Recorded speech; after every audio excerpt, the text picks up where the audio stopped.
Good afternoon, everyone, again, and welcome to our webinar, Changing the Game with LifyWheat, naturally high-fiber wheat flour.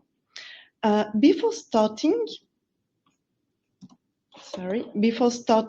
let me remind you a few rules regarding the webinar. All the attendees are on mute during the presentation, but of course you can ask your question in the chat section. At the end of the webinar, we will answer the question.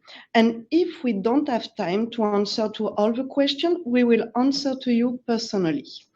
And at the end of the webinar, you will receive the presentation by email. So today, I'm pleased to introduce you two speakers. The first one is Anne Lyonnais. Anne is an agronomic engineer. In the past few years, she was in charge of LifyWheat business development, and now Anne is the CEO of Arista Cereal Technologies, and she also holds the position of Head of New Business at LifyWheat Ingredients. Anne will introduce LifyWheat and how it can improve nutrition, consumers' health without any compromise. And our second speaker is Véronique Bresco. Véronique has a PhD in nutrition. She was Director of Research at INRAE and Head of Nutrition Research at Danone Group. After that, Véronique created a consulting company named VAB Nutrition. Today, Véronique will highlight how do consumers perceive dietary fiber, and she will share with us some learnings from a pan-European survey. So now, I give the floor to Anne. Thank you. Thank you, Delphine. So first, some words about Limagrain Ingredient and Limagrain.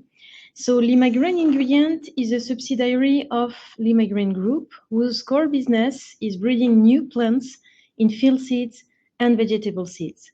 So it covers the following activities, starting from the left of the wheels with the research to develop the new varieties, the seed production, the raw material production, it means the production of the grains, wheat and maize, and for wheat it will be specifically produced at our cooperative. And then it comes Limagrain Ingredients, and as a first transformator, we are producing native flour and native ingredients coming from wheat and corn, and also some more added value ingredients such as functional flour.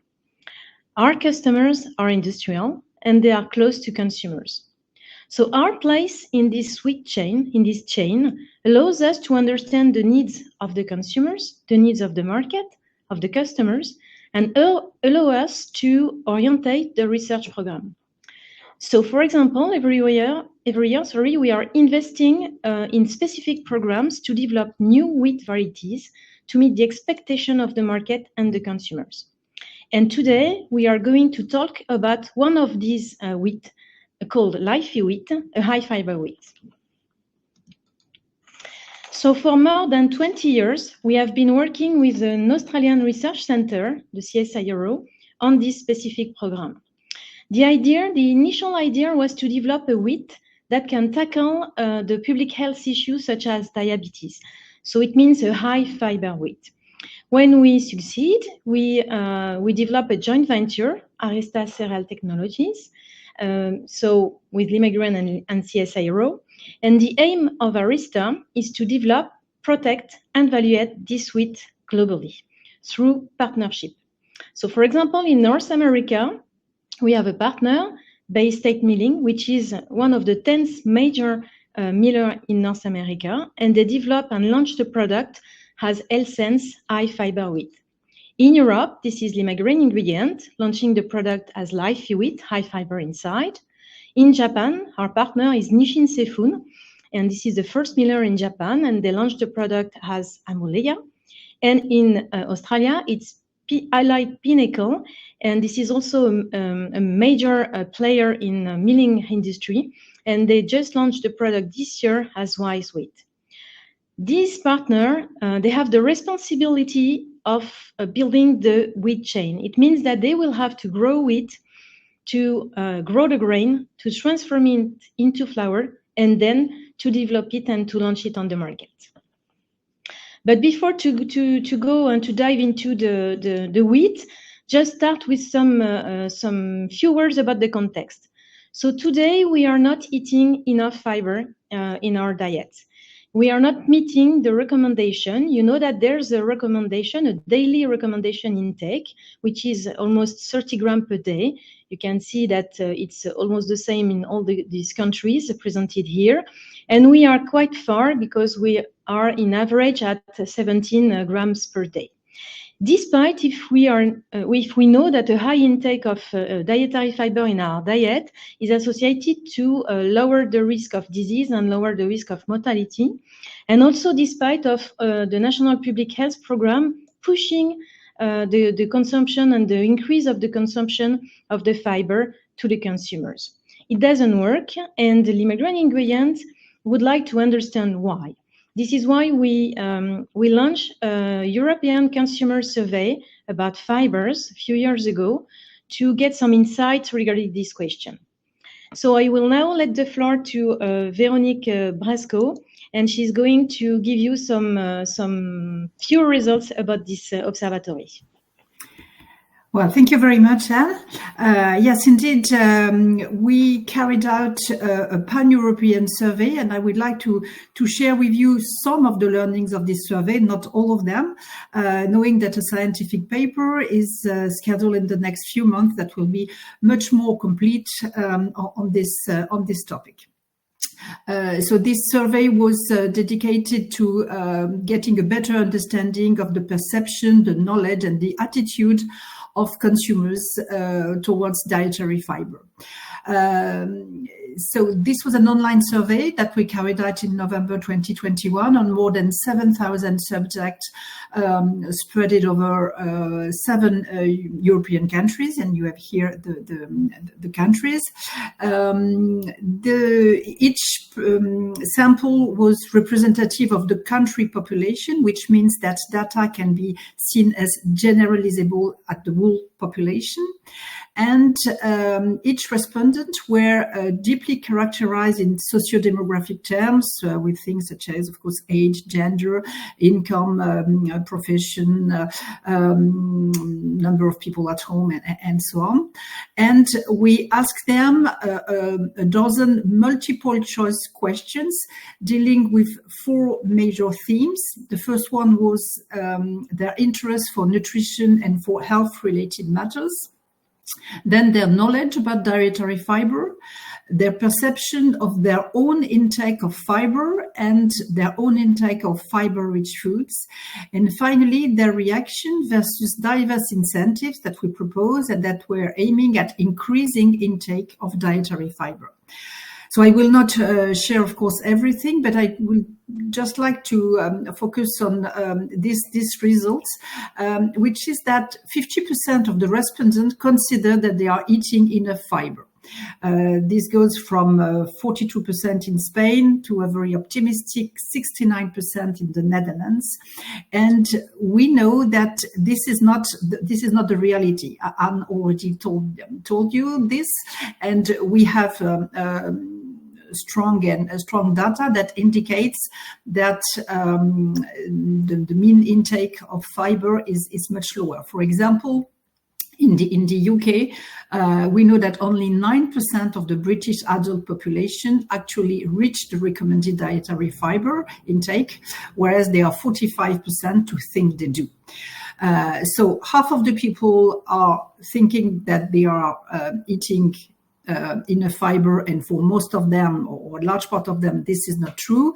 And for the other half, they are either not knowing at all where they are in terms of fiber, or thinking and probably knowing that they are not eating enough dietary fiber. So this is important to have in mind when one wants to address this question near consumer, to realize that people have a very wrong evaluation of their own intake of dietary fibers. Then we used the full set of the answers to the 10 questions to derive some typologies of people according to their fiber-related response. So I'm sorry, this figure is not very clear, but you can see different groups in color. And the first one is what we call good performers. They are approximately 1/4 of the population, and these are people who are concerned by nutrition, who have a positive image of fiber, who declare sufficient intakes, and who are especially interested by naturalness and practicity. Then the informed, a third of the population, were very close to the whole population, but more numerous to declare low fiber intake and more numerous to declare to be interested in labels. Then 16% of what we call the non-believers, who are people who do not believe that fiber has health benefits, who have overall a poor knowledge about fiber.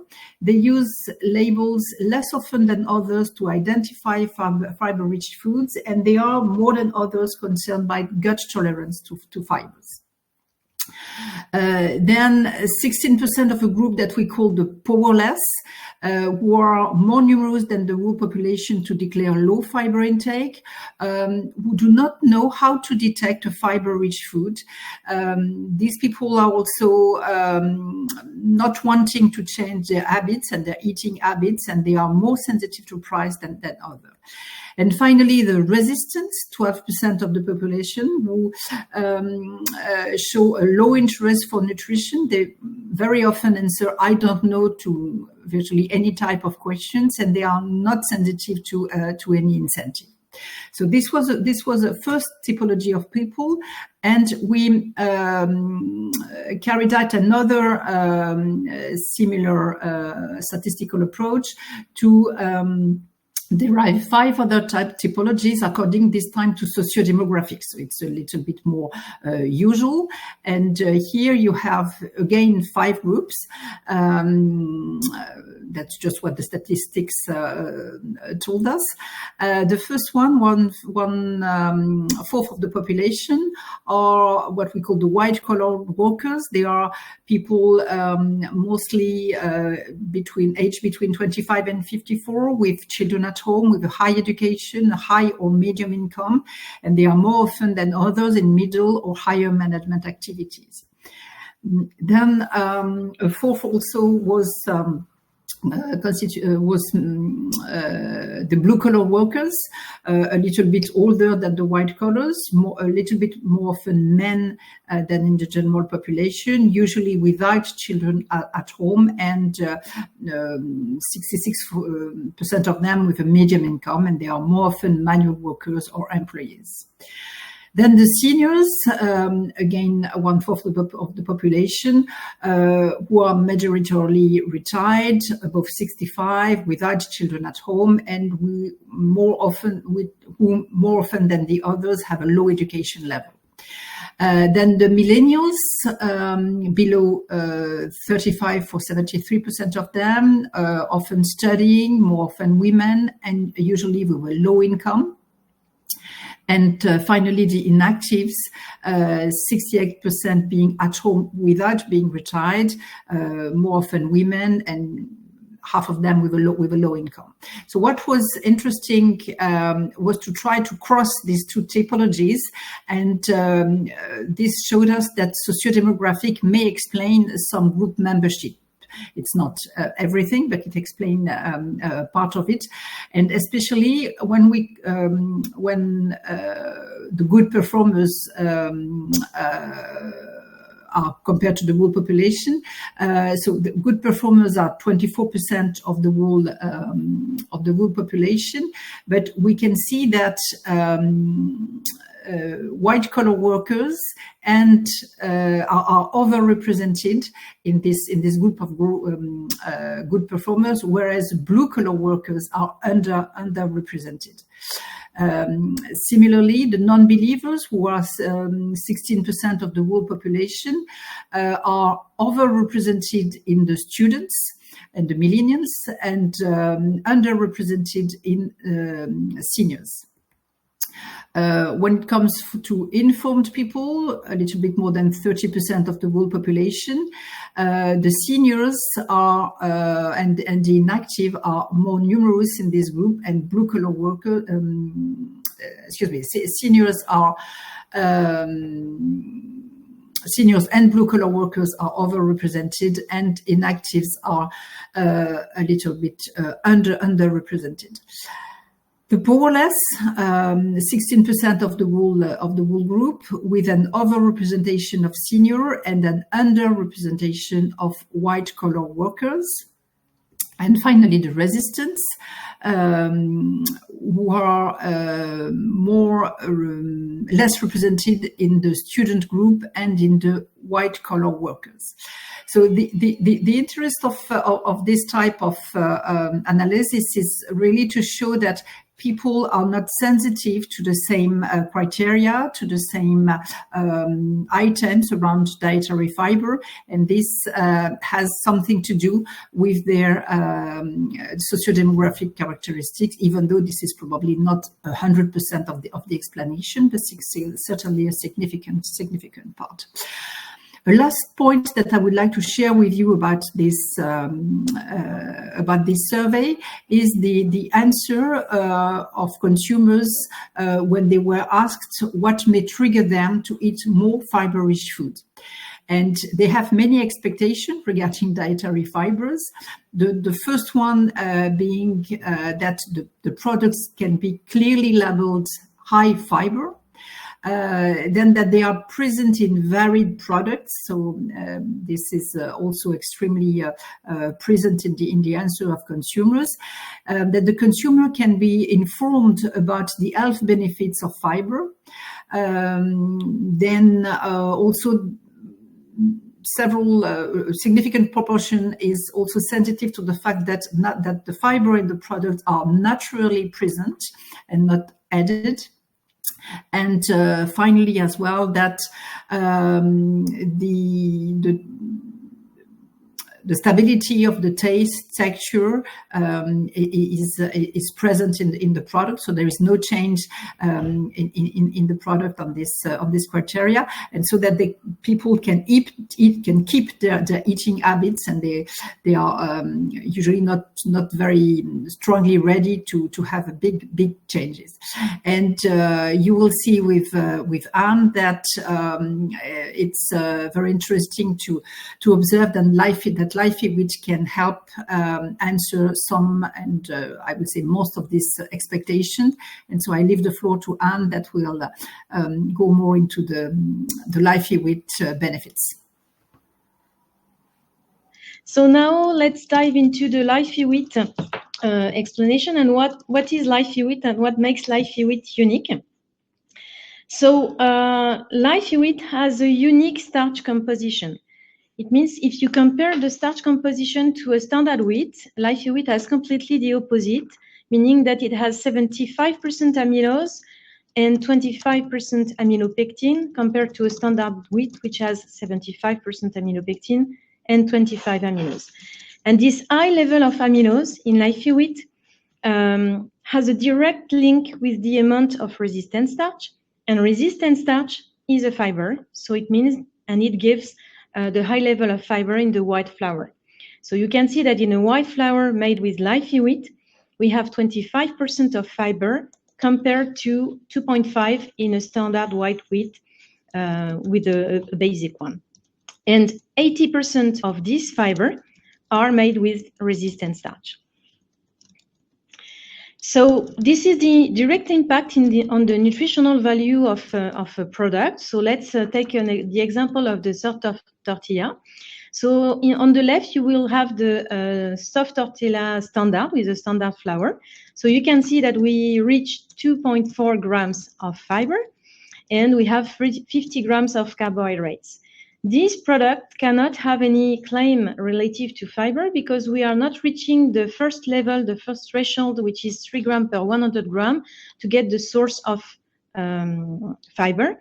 So no claim relative to fiber. And regarding the score, the nutri-score, we have the C letter. If we replace 60% of the flour by LifyWheat flour, so white flour again, then you can see that we increase the fiber content above 6 grams, and we decrease the carbohydrates. It means that we will have an impact also decreasing the energy. And this product, because we are up to the second threshold to get the rich in fiber claim, allows to get this claim. And we gain a letter at the Nutri-Score because we move from the C to the B letter. So it has a direct impact on the nutritional value of the product, so it can be seen very directly by the consumers. It was the example on the soft tortilla, but it can work also on biscuits, on baguette, on sliced bread, every product that can use white flour. You will have a good impact in terms of the fiber content, still keeping the whiteness or the color of your product, and of course the texture. So we have seen that it's the first benefits, so to increase the fiber content in product, to improve the Nutri-Score. So it means that it will help to fill the fiber gap. Remember, we are not eating enough fiber in our diet, but that's not all. Because we are speaking about resistant starch, it means that this starch is not going to be cut into glucose compared to digestible starch. So it means that if we are using this white flour instead of a standard one, we will decrease the after meal blood sugar. So it's quite a good information. We, depending on recipe and depending also on certain condition, you can reach a health claim already allowed by the EFSA, saying that if you replace digestible starch by resistant starch, it contributes to a reduction in the blood glucose rise after a meal. Then it goes directly to the gut because it's a fiber, and it will meet the microbiota, and it will feed the bacteria. The bacteria will use this fiber, they will fermentate it, and they will produce some byproduct, short-chain fatty acids, specifically the butyrate. And this butyrate is very important for intestinal health. It's the fuel of our cells, intestinal cells, and it has a very big impact on our intestinal immunity. And overall, this fiber has a very good digestive tolerance compared to some other soluble fibers that are well known to have some inconvenient side effect, as for example, some gas when you are eating too much this type of fiber. So it's quite a good product, and as Veronique said, it can answer to the expectation of the customer that are waiting more clearly labeled high fiber products. So here, because you're increasing the fiber level in your product, then you can claim it and it will be more clear for the consumers. And also you can reach some health benefits and health benefits communication on the packaging, and it will answer also this expectation coming from the consumers. So you can use this flour in all the products that are already using wheat flour, and the declaration is just wheat flour because it's wheat flour, and it also help the consumers to it can help the consumers to find some more product and more category of product with high fiber inside. This is one of their expectation showed by the observatory. So as a wrap up, we can say that it's a good solution, LifyWheat, to increase the fiber the fiber intake in your daily life. You can use it everywhere you want. In all the application, it's a very simple declaration. There's no major change in the process, no organoleptic change. The products stay the same, and no change in eating habits. It means that if you are still, if you want to still eat white product because you don't like whole milk product, then you can, but you will have a higher intake of fiber. So this is a good way to say that there's no compromise between taste, pleasure, and nutrition. And again, it can answer to three main expectations from the consumers, that they would like to prefer to have natural fiber in their product. This is a natural one. To have the same taste, same texture, and same color, and to keep their eating habits. And all these expectations seems to be very interesting for them to increase their fiber intake every day. So as a conclusion, what we can say is that, okay, you understand that fiber consumption is essential for a very good health. But we have seen also with the observatory that the consumers, they are not equal when it comes to the knowledge and the perception about the fiber. You can see that we have different groups of people, and it's very interesting. Perhaps it can give a guidance for the customers to take these different groups into account when they are going to launch a new product, new high fiber product on the market, and to orientate also their communication towards this different group. So thank you very much for your attention, and I think we have some room to answer to questions. Yes, right. Thank you. Thank you very much, Anne and Véronique, for all this information.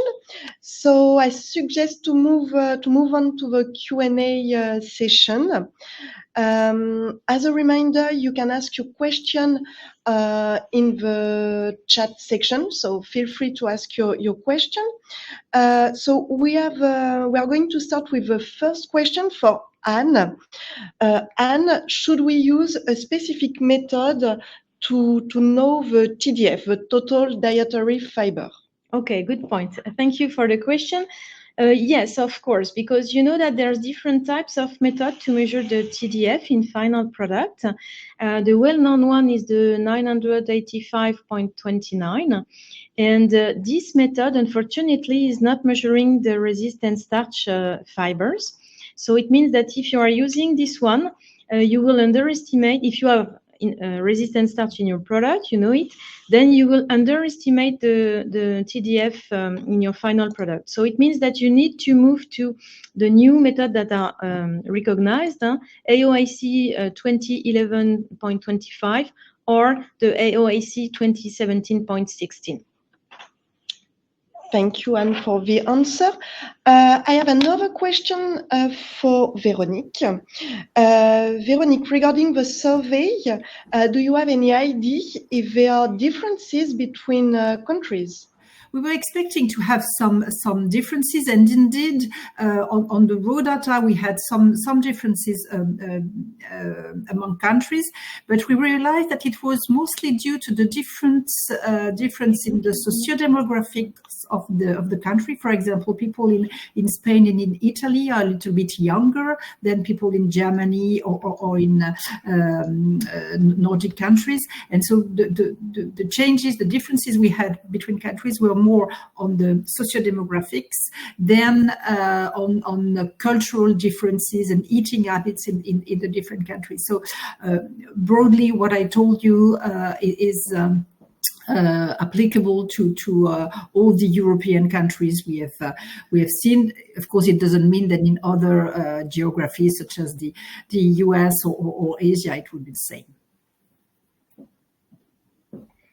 Thank you, Véronique. We have another question for Anne now. Has this been tried in tempuras or batter?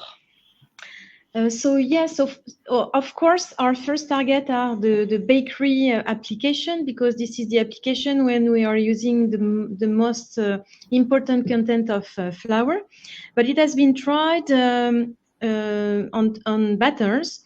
It was not really on nutrition aspect, because in that case, the batters are not very important in the final product. But it was more to see if there's some a specific functionality in terms of fat absorption. And to date, we do not find any, I would say, interest. But I think it's not finished to do this type of trials. So it was the first step. Okay, another question now regarding the texture. Is there an impact on texture, Anne? So regarding the texture, there's no impact once you have the right rheology of dough. So it means, for example, in bread, you need to adapt in the recipe the water content because it has the behavior of a fiber. So it means that it will have a very high hydration link, and then you need to increase the water content in your mixer to be able to have the right rheology. And as you have the right rheology, then you will have the right texture at the end. Okay, thank you for this information. Another question regarding the trials that we did in white bread. So we did a trial in white bread. Mm-hmm. If you can explain a little bit more. If we have done some trial on white bread? Yes, of course. So we have done a lot of trial on white bread. This is our basic recipe. What we recommend for white bread is to substitute 60% of the flour. In that case, as I said just previously, you had to increase a lot the water content inside to have the right rheology. And at the end, we increased the fiber up to 6 grams. So it means that we have a white bread which is rich in fiber. What we observe also is that in bread, we improve the softness all along the shelf life, which is quite a good news. We really keep the softness, and it is probably because of the specific composition of starch, but also because we increase a little bit the water content. So it means that we have a product which is a little bit moisture at the end. But very good result and a very good product. We have done that also in baguette de tradition française, so really French bread, and it has very good result. We can see the difference. Thank you again, Anne. Another question now regarding the availability of the wheat. At the moment, how much availability that we have of LifyWheat? So, as I said, we were starting the product 2 years ago in Europe, in France, as a growing, and we are expecting for the next harvest about 3,000 tons of wheat, and next year we will have more 12,000 tons of wheat. Okay, thank you, Anne. Let me check the questions.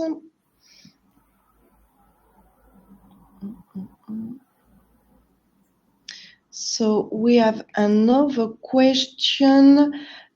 Changing AM and AP ratio in LifyWheat will definitely change the functional properties of a flour in different applications. How do you deal with this to decrease the impact? So what we have seen, so I assume it's amylose and amylopectin. What we have seen is, of course, we are changing this ratio, but in all the products that we have done, so bread, biscuits, pasta, tortilla, then it's possible to do the same product compared with a basic wheat. So really the other components are still the same. It means that the protein allows to do a network if we need a network. And we achieve a really good product, even if the ratio is completely different. Okay, thank you, Anne. Now, Véronique, we have a question for you. How could we educate consumers on their true intake of dietary fiber? Now the perception is that they get enough fiber, which is not true. Maybe this perception can prevent consumers from being interested in fiber-rich products. Well, that's a very good question, but unfortunately the answer is not very straightforward. I think it's already something to understand that people have a wrong perception. It's also maybe I think they need to realize what they are eating, what type of foods they are eating.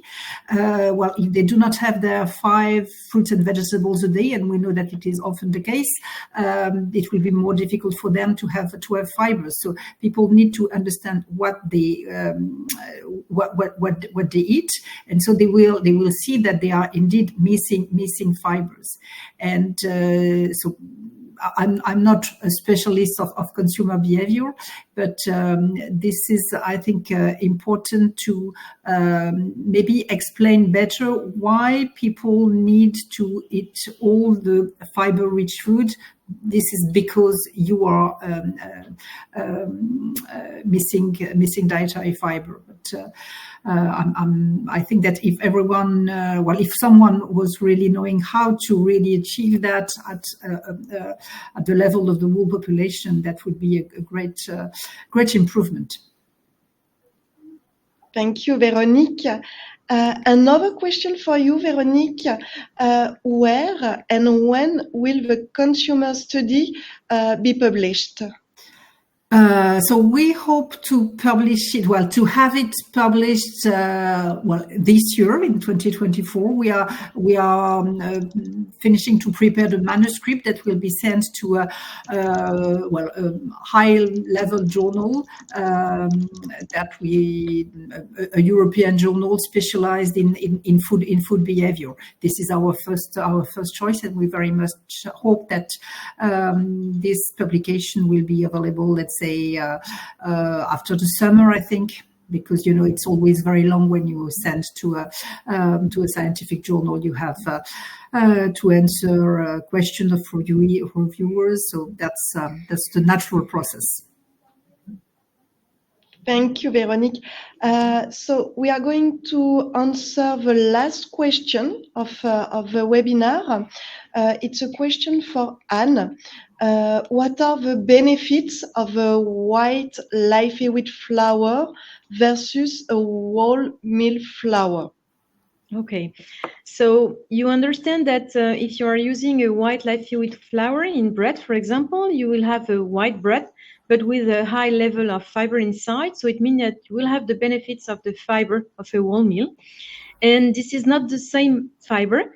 When we are speaking about whole meal, you've got bran, and bran is a very interesting fiber also, but it is more linked to help the transit than to have impact on glycemic response.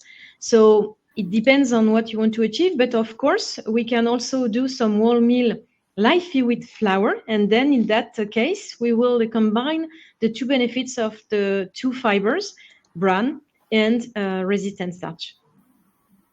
Okay, so thank you again, Anne and Véronique, for your answers. We are about to end our webinar. Thank you all for attending. We hope it was an insightful presentation. You will receive the presentation and the replay. And for the question that we didn't have time to answer, we will get back to you personally. Thank you all and have a good afternoon. Bye-bye. Thank you. Bye-bye.